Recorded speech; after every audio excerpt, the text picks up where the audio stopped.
our topics of truths about the bounty in the salah.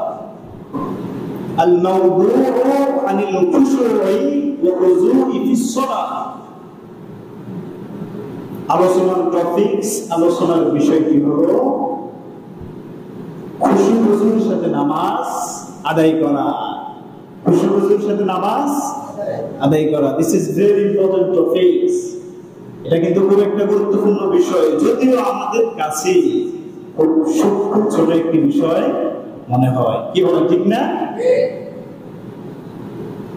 সম্মানিত প্রিয় ভাইরা, এই খুশু-খুজুর ছাড়া কোনো নামাজ আল্লাহ সুবহানাহু ওয়া তাআলার দরবারে গ্রহণযোগ্য নয়। কোন নামাজ আল্লাহ তাআলার কাছে অ্যাকসেপ্টেবল নয়, গ্রহণযোগ্য নয়। খুশু-খুজুবিহীন নামাজ কবুল হয় না। আমরা যে এত কষ্ট করে পরিশ্রম করে নামাজ আদায় করি, যদি এই নামাজ ব্যর্থ হয় তাহলে কোনো লাভ নেই। এই জন্যে এই গুরুত্বপূর্ণ বিষয়টুকু নিয়ে আজকে কথা বলবো ইনশাআল্লাহ। সম্মানিত প্রিয় ভাইরা, the khushu means is a bounty on tranquility. এই খুশুকে বলা হয় বাউন্টি, মানে হলো বিনয়, নম্র, ভদ্র হয়ে নামাজ পড়া। নম্রতার সাথে, ভদ্রতার সাথে নামাজ পড়া। This means bounty of tranquility. এটা মানে হলো বিনয়ী হয়ে, নম্র হয়ে, ভদ্রতার সাথে, শ্রদ্ধার সাথে নামাজ পড়া। খুশু শব্দের অর্থ হলো বিনয়ী হয়ে নামাজ পড়া। পরিভাষায় বলা হয়ে থাকে নামাজের মধ্যে শরীরের অঙ্গ প্রত্যঙ্গগুলোকে স্থির রেখে নম্রতার সাথে নামাজ আদায় করা, এটাই হলো খুশু। অপর পক্ষে খুশু বলা হয় সালাতের মধ্যে মনোযোগ রক্ষা করে, মনোযোগের সাথে একাগ্রতা রক্ষা করার নামই হলো খুশু। এই দুটাই হলো খুশু ও খুশু। এখন দেখব আল্লাহ সুবহানাহু ওয়া তাআলা কোরআনুল কারীমে এই সম্পর্কে আমাদেরকে কি দিক নির্দেশনা দিয়েছেন।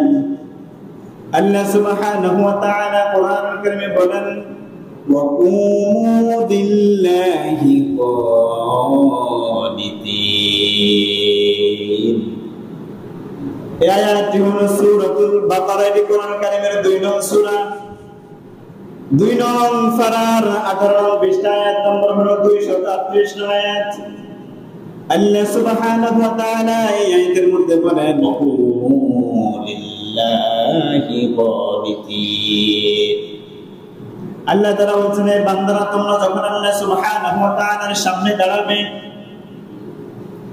তোমরা যখন নামাজের জন্য দাঁড়াবে, তোমরা যখন দাঁড়াবে লিল্লাহি আল্লাহ তাআলার সামনে, তোমরা যখন নামাজের জন্য দাঁড়াবে, আল্লাহ তাআলার সামনে দাঁড়ানো মানেই হলো আমরা যখন নামাজের জন্য দাঁড়াই, সেই নামাজের জন্য দাঁড়ানো স্ট্রাকচার কেমন হবে, কোয়ালিটি কেমন হবে, আল্লাহ তাআলা বর্ণনা করে বলেন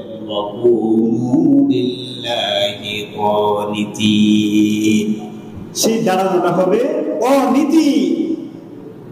সেই দাঁড়ানোটা হলো অনীতি, তার মানে হলো বিনয়ী হয়ে দাঁড়াতে হবে।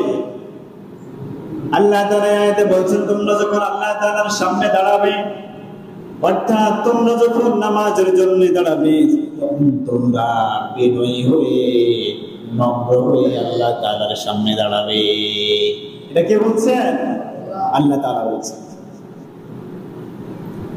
তারপর রব্বুল আলামিন আরেকটা আয়াতে বলেন ওয়াস্তাঈনু বিস-সাবরি ওয়াস-সালাহ ওয়া ইন্নাহা লাকাবীরাতুন ইল্লা আলাল খাশিঈন। এই আয়াতটি সূরাতুল বাকারা সূরাতুল বাকারার প্রথম পারার 6 নং পৃষ্ঠা আয়াত নম্বর 45 নং আয়াতে আল্লাহ সুবহানাহু ওয়া তাআলা এখানে বলেন ওয়াস্তাঈনু, হে বান্দারা তোমরা যখন আল্লাহ তাআলার কাছে সাহায্য চাইবে, ওয়াস্তাঈনু তোমরা সাহায্য চাও, সাহায্য কামনা করো। দুইটি জিনিসের মাধ্যমে তোমরা আল্লাহ তাআলার কাছে প্রার্থনা করো, সাহায্য চাও।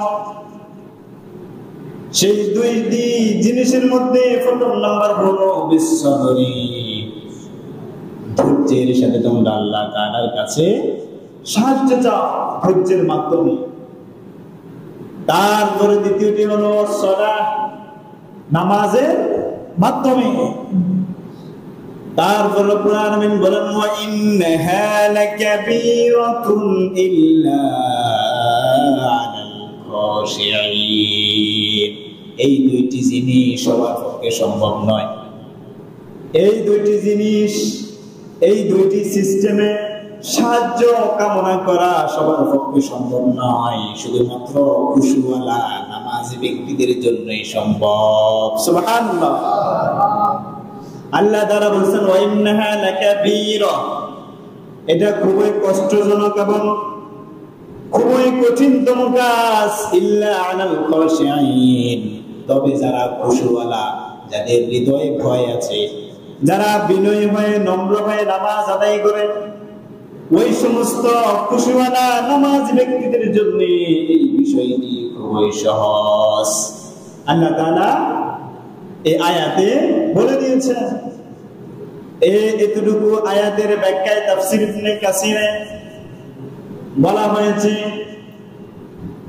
নামাজের যে হুকুম আহকাম গুলো রয়েছে, যে তা'দীলুল আরকান গুলো রয়েছে, সুন্নাত, ওয়াজিব, ফরজ থেকে শুরু করে যতগুলো বিষয় রয়েছে, এই প্রত্যেকটা জিনিস স্টেপ বাই স্টেপে কমপ্লিট করা খুবই কঠিন। তবে যারা খুশুওয়ালা, বিনয়ী, এদের জন্য দিস ইজ ভেরি সিম্পল, এদের জন্য এটি খুবই সহজ। এর কার কথা? আল্লাহ তাআলার কথা। আল্লাহ তাআলা বলেছেন ইল্লা আলাল খাশিঈন, তবে সহজ কাদের জন্য? খুশুওয়ালা ব্যক্তির জন্য, যারা খুশুর সাথে নামাজ পড়ে। এরা যখন নামাজ দাঁড়ায় দুনিয়ার কোনো হুঁশ থাকে না, এরা শুধুমাত্র রব্বুল আলামিনকে স্মরণ করে, দুনিয়ার কোনো চিন্তা ফিকির এরা করে না। এই জন্য আল্লাহ তাআলা বলছেন তাদের জন্য সহজ। তারপরে রাসূল সাল্লাল্লাহু আলাইহি ওয়াসাল্লামকে হযরত জিবরীল আলাইহিস সালাম প্রশ্ন করলেন। أن جبريل سأل النبي صلى الله عليه وسلم عن الإحسان, হযরত জিবরীল আলাইহিস সালাম রাসূল সাল্লাল্লাহু আলাইহি ওয়াসাল্লামকে এই সম্পর্কে যখন জিজ্ঞেস করলেন, ফাকালা রাসূলুল্লাহ, রাসূল সাল্লাল্লাহু আলাইহি ওয়াসাল্লাম জবাব বললেন আনতা আবুদাল্লাহা কাআন্নাকা তারাহু فإن لم تكن تراه فإنه يراك। রাসূল সাল্লাল্লাহু আলাইহি ওয়াসাল্লাম প্রশ্নের জবাব বলেন আনতা আবুদাল্লাহা কাআন্নাকা তারাহু, to worship God as if, তোমরা যখন আল্লাহ তাআলার ইবাদত করবে তখন এমন ভাবে ইবাদত করবে। আনতা আবুদাল্লাহ, তোমরা যখন আল্লাহ তাআলার ইবাদত করবে তখন তোমরা এমন ভাবে ইবাদত করবে কান্নাকা তারাহু, যেন তুমি রব্বুল আলামিনকে দেখছো, যেন তুমি রব্বুল আলামিনকে দেখতে পাচ্ছ। ফাইন লাম তাকুন তারাহু, if you do not do so, যদি এটি সম্ভব না হয়, যদি এই ধারণা তোমার ভিতরে না আসে, তাহলে ফাইন্নাহু ইয়ারাক, তাহলে অন্তত এতটুকু চিন্তা করো যে রব্বুল আলামিন তোমাদেরকে দেখছে। কি বলেন, ঠিক না? রব্বুল আলামিন আমাদেরকে দেখছেন না? অবশ্যই। আল্লাহ ইজ অলওয়েজ ওয়াচিং মি, আল্লাহ সর্বদা আমাদেরকে দেখছেন। আপনি পৃথিবীর যে কোনো প্রান্তে যান না কেন, পৃথিবীর যেখানেই থাকেন না কেন, মাটির নিচে হোক, পানির নিচে হোক, যেখানে থাকেন, কি দেখেন? কে দেখেন? আল্লাহ তাআলা দেখছেন।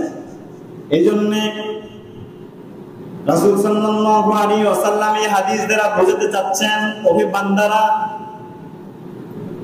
তোমরা দুনিয়াতে যেমন কোন এমপি মন্ত্রী থেকে শুরু করে কোন প্রাইম মিনিস্টারের সামনে যখন তোমরা সাক্ষাৎ করতে যাও, তখন তোমাদের বডি ল্যাঙ্গুয়েজ যেমন চেঞ্জ হয়ে যায়, তোমাদের মধ্যে যেমন একটি বৈশিষ্ট্য দেখা যায়, তোমাদের আচার আচরণ কথাবার্তা থেকে শুরু করে তোমরা যখন খুব বিনয়ী শ্রদ্ধা হয়ে খুব ভদ্রতার সাথে তার সাথে কি করো, সাক্ষাৎ করো। কারণ সেই লোকটি তোমার সম্পর্কে ব্যাড কমেন্টস করবে, কি বলেন তাই না? এতটুকু ধারণা যদি তোমার মনে জাগতে পারে, তাহলে ওই বান্দা তুমি যখন বিশ্ব জাহানের প্রতিপালকের সামনে দাঁড়াও, তখন ঠিক তুমি সেই চিন্তাটুকু করো যেন তুমি রব্বুল আলামিনকে স্বয়ং চোখে দেখতে পাচ্ছ। মনে করবে তুমি রব্বুল আলামিনের সামনে দাঁড়িয়ে আছো, ওই মুহূর্তে তো দুনিয়ার কোনো খোঁজখবর থাকার কথা না, দুনিয়ার কোনো চিন্তা ফিকির করার সময় তোমার নেই। যদি এটাও মনে করা সম্ভব না হয়, তাহলে তুমি মনে করো রব্বুল আলামিন তোমাকে দেখছে। অতএব ফাঁকিবাজি করো না, নামাজের মধ্যে ফাঁকিবাজি করো না।